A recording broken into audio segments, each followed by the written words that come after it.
Morning to all, I am Mohammad Navees sir and welcome to Fajandar Junior College Bahur, Department of Sociology. Today we have to see about the introduction to Indian society. The next point is urbanization. The urbanization is mainly divided into two parts, that is first urbanization and second urbanization. We have to discuss about first urbanization. First urbanization is also called the Harappa civilization. Because of Harappa and both cities, Mohenjo-daro is a well-developed cities for their administration and for their trade and commerce. For example, in that cities, the big roads are found. They have the second and third floor buildings. They have the good conditions, bathrooms. They have the very well structured and planned cities. So that's why they are called the urbanization, first urbanization, Harappa civilization. In that the trade and commerce centers are also occupied, and the very famous cities of the ancient period of India, Harappa and Mohenjo-daro. So that cities are called the first urbanization. Okay. Because of they have the good administration, they have the big roads, they have the second and third floor buildings, they have the good drainage system. So that's why they are called the first urbanization. Now we have to coming on the second urbanization. Second urbanization, after the calling of medieval period, the Indo-Aryan deforested are the second urbanization. That is from the 500 before century exist and 200 before century exist, the Indo-Aryan deforested are found, and that called the second urbanization. Because of Aryans are come in India, they develop the big cities in India, and that is the second urbanization. That is from the 500 BC to 200 BC, and that is developed by the Indo-Aryan deforested. In that, the Magad Empire is the base of Maurya Empire. Magad Empire prepared the base for the Maurya Empire, and in the Maurya Empire, after the 500 BC, the many of the cities are developed, and many of the cities are found in the Maurya Empire. So that's why this is also the second urbanization. Okay, the Maurya Empire giving the base to the Magad Empire, giving the base to the Maurya Empire, and that is in the 500 BC. After that, many of these cities are developed in the second urbanization. Now next, that cities are developed, their cities are called the Janpath. Indo-Aryan chief cities are called the Janpath.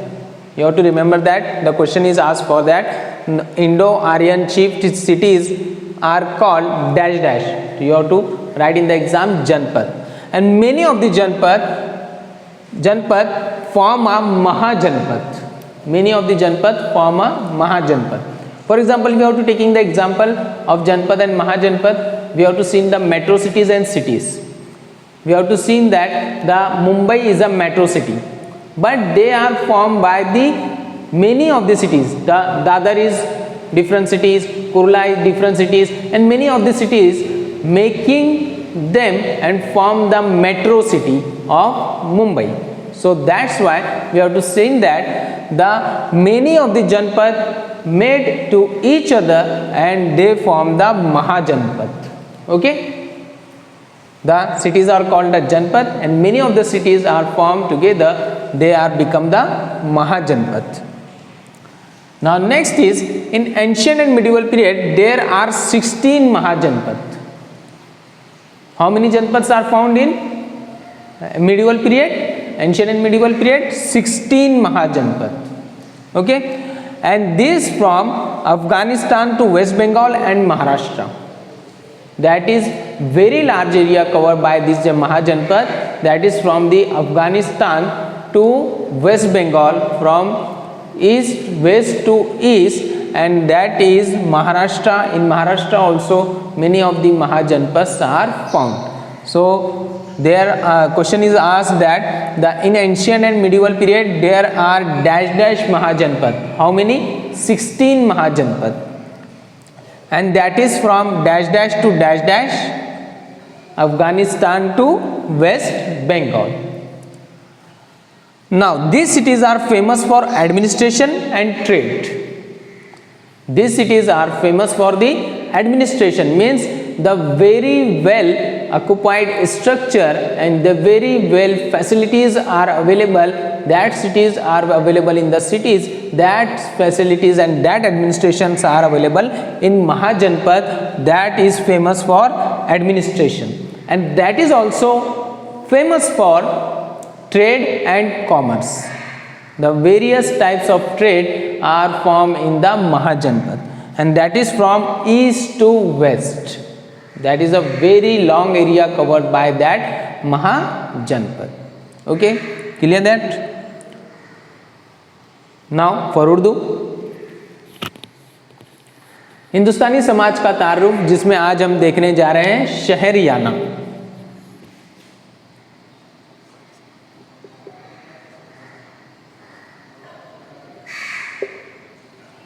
शहरियाना को दो हिस्सों में तकसीम किया गया है, पहला शहरियाना और दूसरा शहरियाना। सबसे पहले हम पहला शहरियाना देख लेते हैं।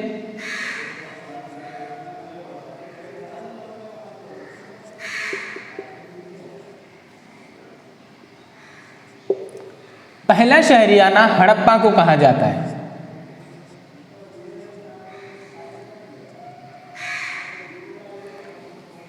क्यों कहा जाता है हड़प्पा को? क्योंकि हड़प्पा सबसे कदीम तहजीबों में शुमार होता है और ये शहरों के हिसाब से बसे हुए शहर थे। हड़प्पा और मोहनजोदारो, ये दोनों शहर अपने इंतज़ामिया और तिजारत के लिए बहुत मशहूर थे। यहाँ पर बड़ी बड़ी सड़कें, बड़े बड़े घर, 2 मंजिला और 3 मंजिला इमारतें, इसके अलावा यहाँ पर अच्छा गंदे पानी की निकासी, दोनों चीज़ों की यहाँ पर चीज़ें थी। अच्छे पानी की भी निकासी और गंदे पानी की निकासी के भी इंतज़ाम थे, और तिजारत के लिए भी ये मराकिज़ थे। यहाँ पर तिजारत भी बहुत बड़े पैमाने पर की जाती थी, इसलिए इन शहरों को पहला शहरियाना कहा जाता है। सबसे पहले शहरों में इनका शुमार होता है, इसलिए इन्हें नाम दिया गया पहला शहरियाना। हड़प्पा आप अच्छी तरह से याद रखेंगे कि पहला शहरियाना है। क्यों है? क्योंकि यहाँ पर इंतज़ामिया और तिजारत के लोग बहुत ज़्यादा तौर पर थे और इंतज़ामिया बहुत अच्छा था, बड़ी बड़ी सड़कें थी, इसके अलावा 2 मंजिला 3 मंजिला इमारतें थी। इसके अलावा यहाँ पर बड़े बड़े गुसलखाने पाए गए हैं, और इसके साथ साथ अच्छे पानी की निकासी की भी नालियाँ बनी हुई थी और गंदे पानी की निकासी की भी नालियाँ बनी हुई थी। तमाम तरह के इंतज़ामात जिस तरह शहरों में होते हैं, वो तमाम इंतज़ामात इन शहरों में थे, इसीलिए इन्हें कहा जाता है पहला शहरियाना। अब आते हैं हम दूसरे शहरियाना की तरफ।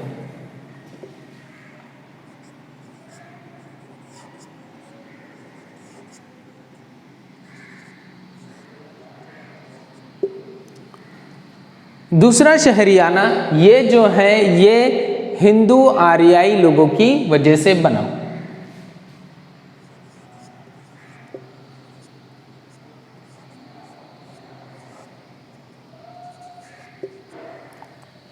हिंदू यहाँ के रहने वाले थे। आर्याओं की जब आमद हुई तो उन्होंने शहरों को बसाना शुरू किया, जो था 500 कब्ल मसीह से 200 कब्ल मसीह तक।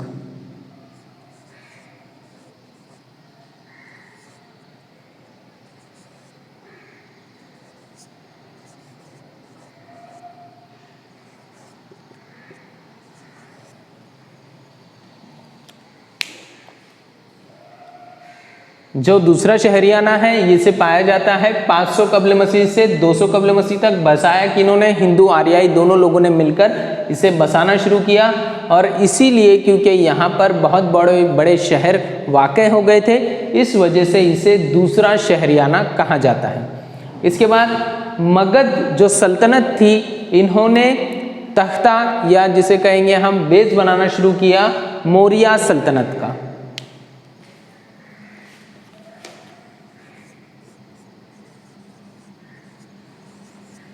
मगध सल्तनत ने मौर्य सल्तनत का तख्ता बनाना शुरू किया और जिसकी वजह से बहुत आसानी से मौर्य सल्तनत बड़े बड़े शहर बनाने में कामयाब हो सकी। इसके बाद देख सकते हैं हम कि इंडो आर्याई जो बड़े बड़े शहर थे इन्हें कहा जाता था जनपद। हिंदू आर्याई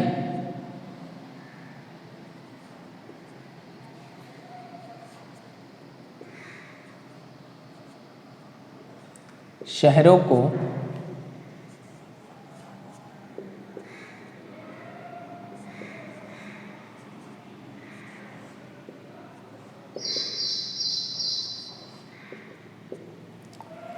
हिंदू आर्याई शहरों को जनपद कहा जाता था। आपको सवाल पूछा जा सकता है इम्तिहान में कि हिंदू आर्याई शहरों को डैश डैश कहा जाता था। आपको बताते आना चाहिए कि हिंदू आर्याई शहरों को जनपद कहा जाता था और इस तरह के बहुत सारे जनपद से मिलकर महाजनपद बनती थी।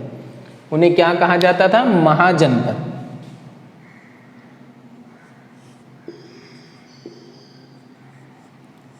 बहुत सारे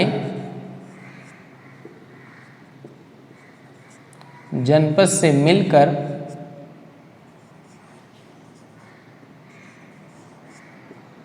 महाजनपद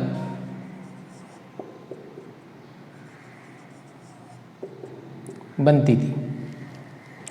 जैसे मिसाल के तौर पर हम देख सकते हैं कि मुंबई शहर हमारा मेट्रो सिटी है, बहुत बड़ा सिटी है, लेकिन वो भी छोटे छोटे शहरों से मिलकर बहुत बड़ा शहर बनता है। जैसे दादर एक अलग शहर है, कुर्ला एक अलग शहर है, CST एक अलग शहर है और इन तमाम शहरों से मिलकर एक बहुत बड़ा शहर बनता है मुंबई शहर।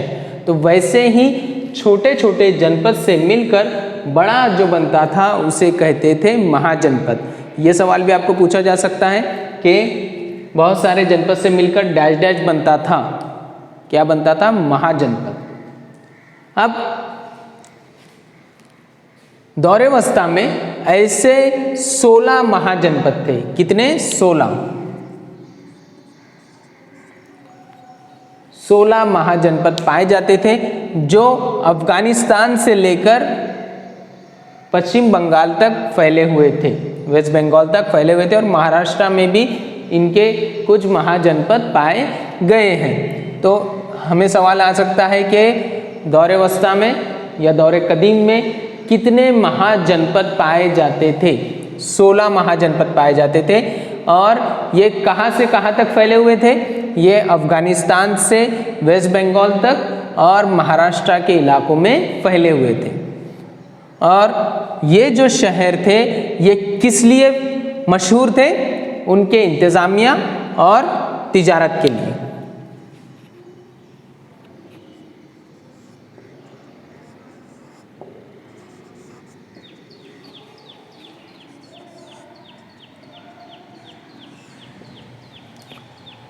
यानी इंतज़ामिया यानी यहाँ पर अच्छी सड़कें थी, रहने के लिए लोगों को अच्छे घरों का इस्तेमाल था। उसके अलावा यहाँ पर पानी की फराहमी बहुत आसानी से थी, गंदे पानी की निकासी की नालियाँ बनी हुई थी। ये तमाम सहूलियात यहाँ पर थी और उसके अलावा यहाँ पर तिजारत जो है बड़े पैमाने पर की जाती थी।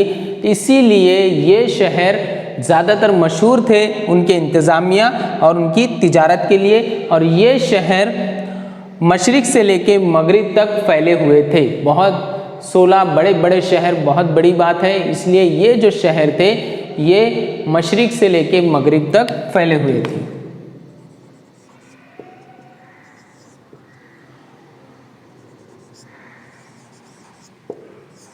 मशरिक़ से मगरिब तक फैले हुए थे। ठीक है, इतना मुकम्मल करते हैं। Now for Marathi. आपण आधीच आपले घटकाची सुरुवात केली होती भारतीय समाजाचा परिचय। त्याच्यामध्ये आज आपल्याला जे बघायचे आहे ते आहे शहरीकरण।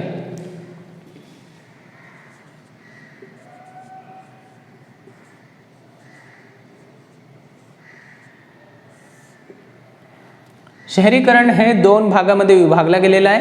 ते आहे प्रथम शहरीकरण व द्वितीय शहरीकरण। ते आपल्याला बघायचं आहे पहिला प्रथम शहरीकरण।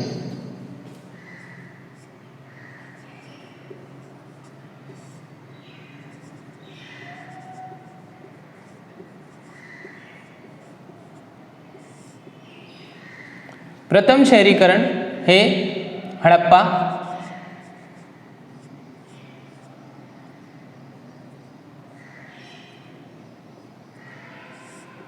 हडप्पा या संस्कृतीला प्रथम शहरीकरण असा म्हणता येईल. कशासाठी? की हडप्पा जे होते ते शहरांसारखे बसलेले होते. हडप्पा आणि मोहनजोदारो हे असे शहर होते ज्या आपल्या शहरामध्ये आज जे सोयीसुविधा आहे ते सोयीसुविधा त्या भागाचे हडप्पा आणि मोहनजोदारो या दोन शहरांमध्ये त्याची सुविधा होती. जसे चालण्यासाठी मोठे मोठे रस्ते होते, व्यापारासाठी खूप बडे बडे मार्केटे उभारलेले होते, त्याच्यासाठी गटारीचा सिस्टम त्यांच्या शहरांमध्ये होता आणि 2 मंजिला व 3 मंजिला इमारते त्यांच्या शहरांमध्ये होते. तर त्यासाठी आपल्याला म्हणता येईल की हडप्पा जे होती ते प्रथम शहरीकरण व पहिले शहरीकरण होते. कारण काय, तिथे सोयीसुविधा आणि तिथे त्याच्या व्यापारासाठी सोयीसुविधा उपलब्ध होती. त्याच्यानंतर आपल्याला बघायचं आहे द्वितीय शहरीकरण.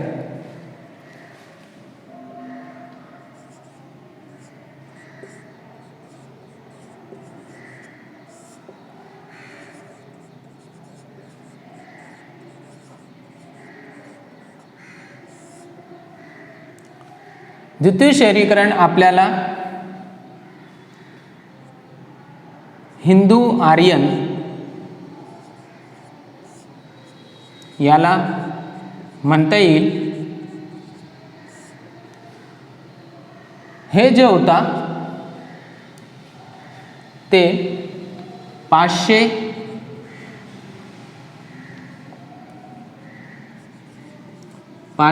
ईसापूर्व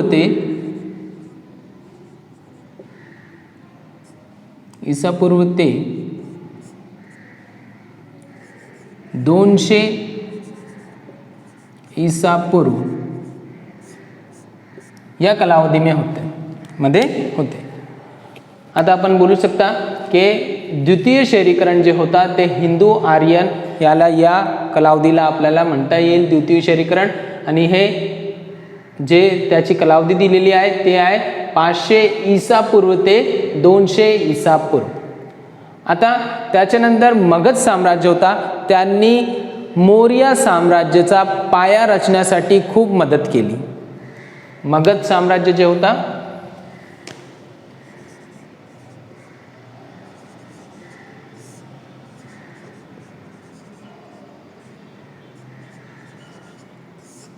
त्यांनी मौर्य साम्राज्य याच्या पाया रचण्यासाठी खूप मदत केली आणि त्याचा पाया रचला गेला आणि ते होता 500 ईसापूर्वमध्ये. त्या अनुसंधानातून आपण बोलता येईल की शहरीकरणाची खूप विस्तार झाले. त्याच्यानंतर आपण बोलू शकता की हिंदू आर्यन जे होते, जे शहरे होते, जे नगर होते, त्यांना जनपद असा म्हणायचे. त्या वेळचे लोक आपल्याला आपण जसं सिटी म्हणतात, शहर म्हणतात व नगर म्हणतात, ते त्या वेळाचे लोक असे बडे बडे शहरांना काय म्हणायचे? जनपद म्हणायचे.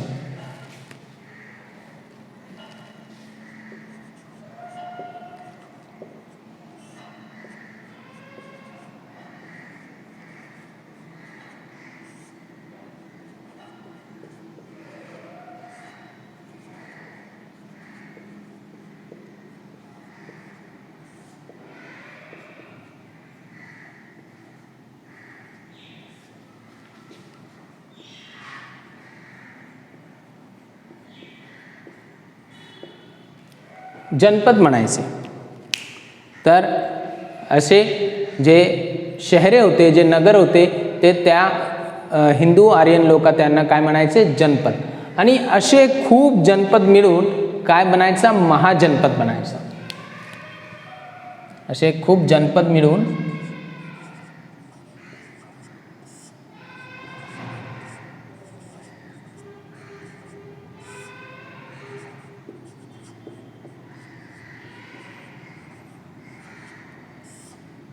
काय बनायचं? महाजनपद. जसं उदाहरणासाठी आपण बघू शकता की आपलं जे मुंबई शहर आहे, मुंबई नगर आहे, ते कसं आहे? मेट्रो सिटी आपण त्याला म्हणतात. है ना, महानगरे म्हणतो आपण त्याला, महानगर. तर महानगर कसं म्हणतो, नगरवरून महानगर बनतो. तर तसंच ते जनपदवरून महाजनपद, छोटे छोटे शहरे आहे, कुर्ला, दादर, CST, हे नगर मिळून काय बनलेलं आहे, आपला महानगर बनलेला आहे, मेट्रो सिटी बनलेला आहे. तर तसंच ते छोटे छोटे जनपद मिळून काय बनायचा, महाजनपद बनायचा. आणि ते महाजनपद किती होते आपल्या भारतामध्ये, ते प्राचीन आणि मध्ययुगीन काळामध्ये आपल्या भारतामध्ये 16 महाजनपदा होती. आपल्याला प्रश्न येईल की मध्ययुगीन आणि प्राचीन काळामध्ये किती महाजनपद होती, तर आपल्याला बोलता येणार की 16 महाजनपद होती. आणि ते कुठून पासून कुठेपर्यंत होते, तर आपल्याला बोलता येईल की ते अफगाणिस्तान पासून पश्चिम बंगाल इथेपर्यंत होते आणि महाराष्ट्रामध्ये पण काही महाजनपदे होती.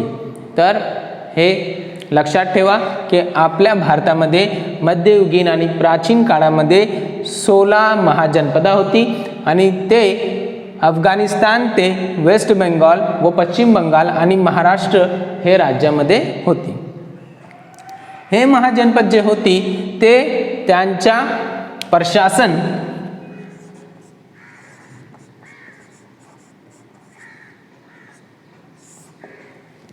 आणि व्यापार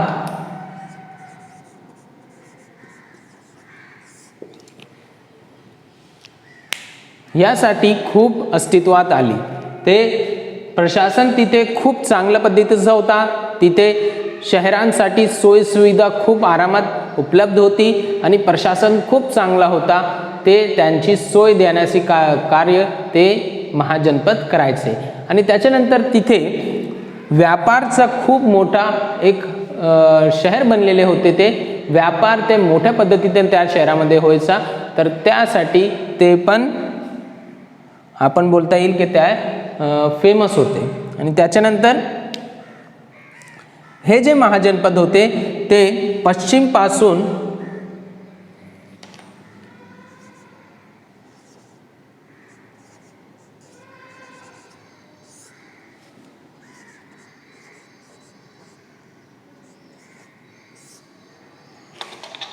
पूरब,